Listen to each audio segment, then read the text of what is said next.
In this lesson, you will learn how security vendors collect threat information from various sources and provide access to that collected knowledge to detect not only malware, but all sorts of bad behaviors.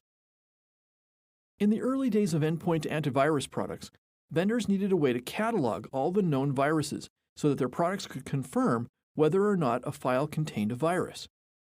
Their threat intelligence department did this by taking a sample of each known virus and generating a small signature which represented the contents of the file. These virus signature lists were distributed with the antivirus software. As time went on and new viruses were detected, each vendor's threat intelligence service distributed updates to their virus signature list. These updates were issued regularly and in a variety of different ways. Updates were released monthly, quarterly, and in some extreme cases, updates were issued only once per year. As the malware developers gained expertise, their malware became more sophisticated and included mechanisms to evade classic signature-based scanning by being able to change their file contents at will. Because the file contents changed, their signatures also changed, allowing them to sneak by the older antivirus products. This gave rise to a single type of malware becoming an entire malware family of perhaps thousands of different files, but each performing the same bad behaviors. This problem also happens when do-it-yourself malware kits are placed for sale on the dark web, not to mention the proliferation of malware-as-a-service organizations that keep popping up. Now we have a new problem. The classic one-to-one signature approach that each known malware file is represented by one signature in the signature file is obviously not going to scale well, given the potential that the number of new variations of malware will count in the millions or more each day. To handle this new ability for malware to morph into new forms, the vendor's threat intelligence services had to create ways to detect entire families of malware using only one signature. This is done in a variety of different ways, but they all detect commonalities across the entire malware family. Up to now, we've been talking about malware that has been seen in the wild and therefore known to the vendor's threat researchers. Well, what about malware variations that have not yet been seen? Signature-based detection methods won't work. To detect these types of threats, vendors have created sandboxing products, which take a suspect file and place it in an environment where its behaviors can be closely analyzed.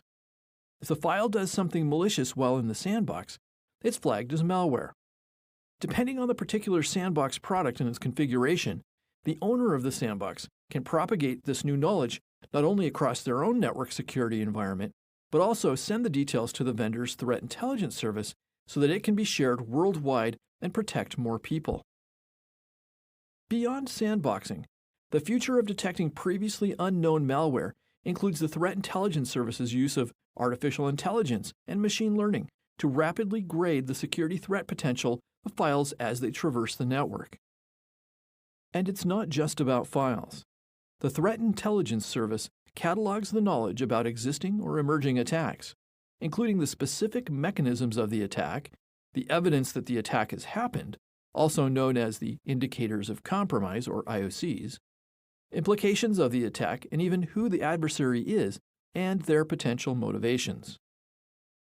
As the techniques used by bad actors continue to evolve and become more sophisticated, it's more important than ever to share threat intelligence in real time across the entire network security environment. If some security components know about the attack while others wait for periodic signature updates, the attackers may sneak past defenses and cause harm. Security products and threat intelligence services that can act together in real time stand the best chance of stopping these attacks. And the sharing of threat intelligence doesn't stop with each vendor's product lineup. Although you'd think that after a great deal of work gathering, analyzing, and cataloging threat information, that each vendor would keep that information secret. Pretty much all of the vendors share this information with the other vendors and the wider security community. This happens through formal memberships in organizations such as the Cyber Threat Alliance, local, national, and international computer emergency response teams, or CERTs, as well as numerous private trusted partnerships with other vendors, independent security researchers, and law enforcement. This real-time sharing of threat information allows for a more complete picture of the attack, since no single vendor is going to have all of the data. And it isn't the threat intelligence that sets vendors apart, It's what they do with the intelligence, with the technology in their products. Fortinet excels here. Our threat intelligence service is known as FortiGuard Labs. Spanning 10 distinct security disciplines, hundreds of researchers at FortiGuard Labs scour the cyber landscape and proactively seek out new avenues of attack every day to discover and ideally preempt emerging threats. Thank you for your time, and please remember to take the quiz that follows this lesson.